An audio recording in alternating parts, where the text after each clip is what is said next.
Paciente que llega de la zona rural, habitualmente los hospitales son centros de referimiento, pero hace mucho que en el viejo sistema tradicional la gente acude directamente al hospital.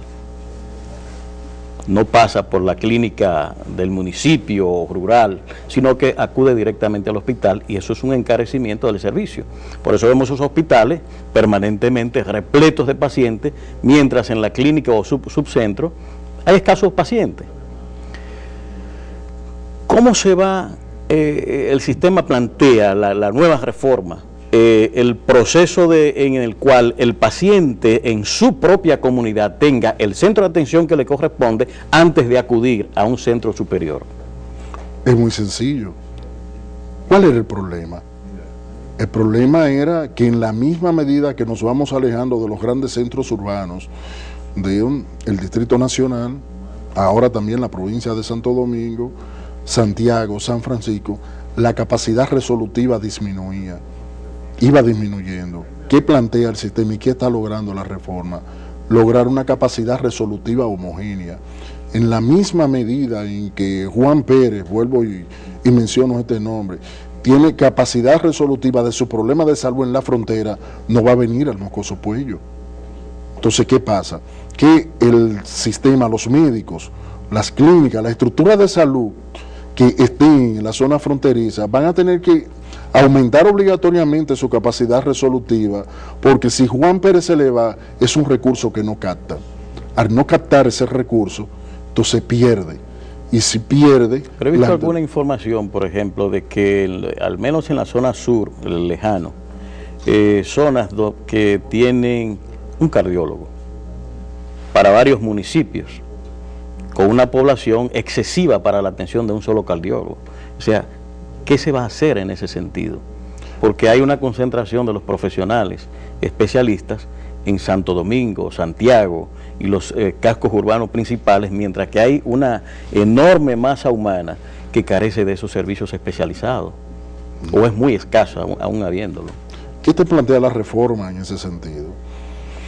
Mira, Rafael, en la misma medida que el cardiólogo se vaya dando cuenta de que en el casco urbano va a tener pocas oportunidades porque está lleno. Cuando yo te digo a ti pocas oportunidades, ¿a qué me estoy refiriendo? Pocas oportunidades de producir los recursos necesarios para poder vivir con dignidad. Llámese vivir con dignidad, resolver sus problemas y además de esto darle una buena educación a sus hijos y además de esto poderse seguir formando. Entonces, en la misma medida que él vea que yéndose a la frontera va a mantener las mismas oportunidades, ¿verdad?, que el cardiólogo que está en la capital, el sistema solo va a ir recomponiendo esta situación.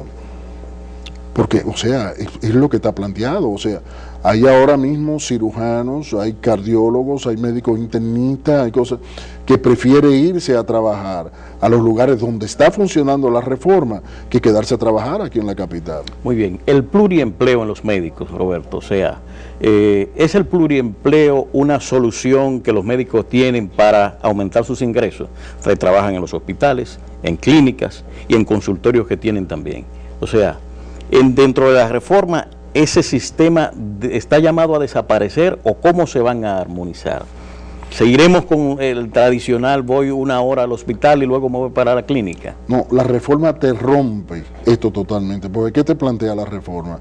Que tú trabajando una tanda en un hospital, tú puedes producir los recursos necesarios, ¿verdad?, para tú poder subsistir y para tú poder vivir dignamente. ¿El sistema va a compensar los ingresos a nivel privado cuando tú dediques más tiempo al hospital?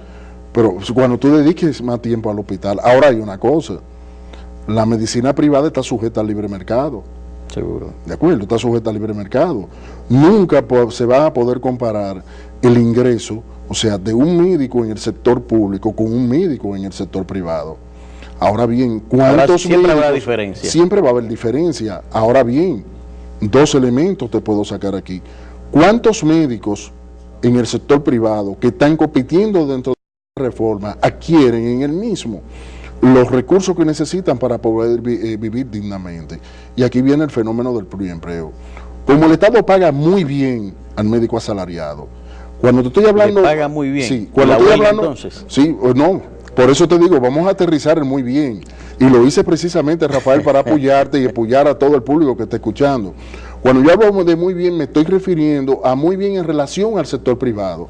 Estamos hablando de que mientras un especialista en el Estado te está ganando alrededor de 30,000 pesos, en el sector privado, un especialista asalariado, que es con quien yo lo estoy comparando, no te pasa de 20,000 pesos. Entonces, ¿qué pasa? ¿Qué pasa? Que con el pluriempleo, el sector público está financiando al médico en el sector privado. En el sector privado que no te produce ni siquiera con qué pagar el consultorio.